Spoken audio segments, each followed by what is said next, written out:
Imagine two sisters, identical, inseparable.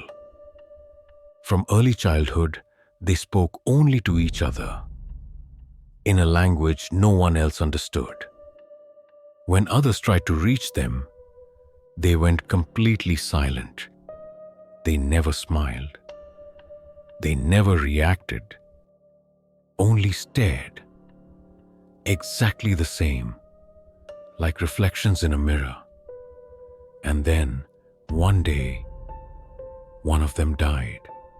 No illness, no trauma. She just stopped living because she decided to. And the other one suddenly started talking.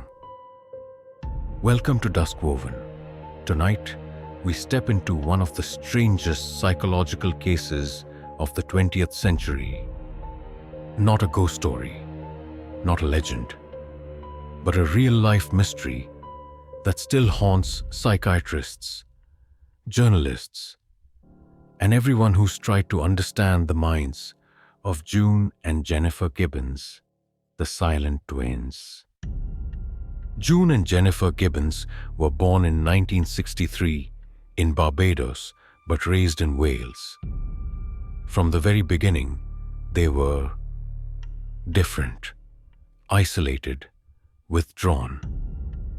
When they started to speak, they developed a private language, so complex and fast that even their parents couldn't understand it. At school, other kids said they whispered like demons. Teachers tried to separate them. They panicked. They weren't just twins, they were a closed system, a mirror loop, no entry, no escape. By their teenage years, the twins refused to speak to anyone but each other. Instead, they wrote hundreds of pages of diaries, poems, stories, even novels. Their writing was obsessive, violent, erotic. Jennifer wrote about men who controlled women. June wrote about women who dominated and killed. But something else was growing, something darker, jealousy, hatred, rage. Jennifer wrote, "I'm scared of her. She's going to kill me. Or maybe I already killed her with my thoughts." June wrote, "We are fused together in hate and love. If she dies, I die. But if she lives, I can't." At 18, the girls turned to crime. They set buildings on fire, vandalized stores, got arrested. But no one knew what to do with them. They weren't violent. They weren't crazy. But they were deeply unpredictable. A judge sentenced them to Broadmoor Hospital, a high-security psychiatric prison usually reserved for murderers and rapists. They would spend the next 11 years there, in silence.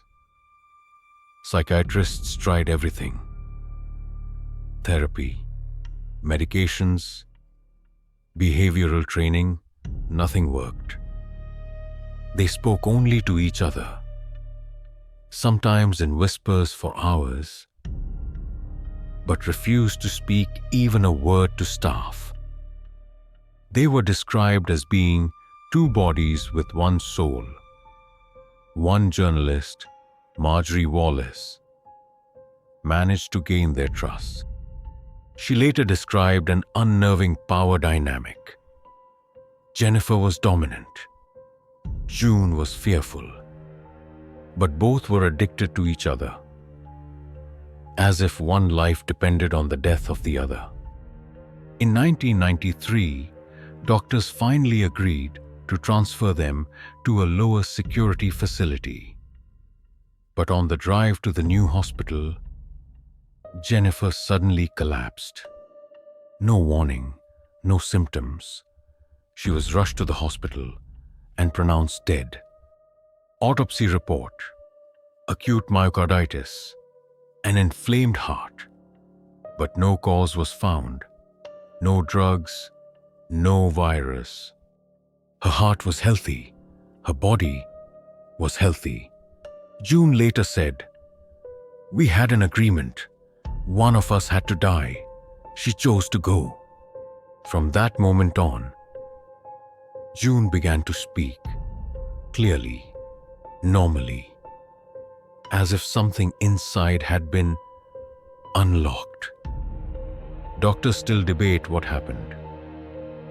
Some say it was shared psychosis, a rare psychiatric condition where two people share the same delusion. Others call it folie à deux, or madness of two. But others, quietly, suggest something stranger. Did Jennifer truly will herself to die? Did June absorb her sister's life? Or was it always hers to begin with? Can the human mind shut itself off simply by choice? Today, June Gibbons lives quietly in Wales. She has never returned to silence. But she also never truly explains what happened in that moment, or why she survived. And her sister didn't.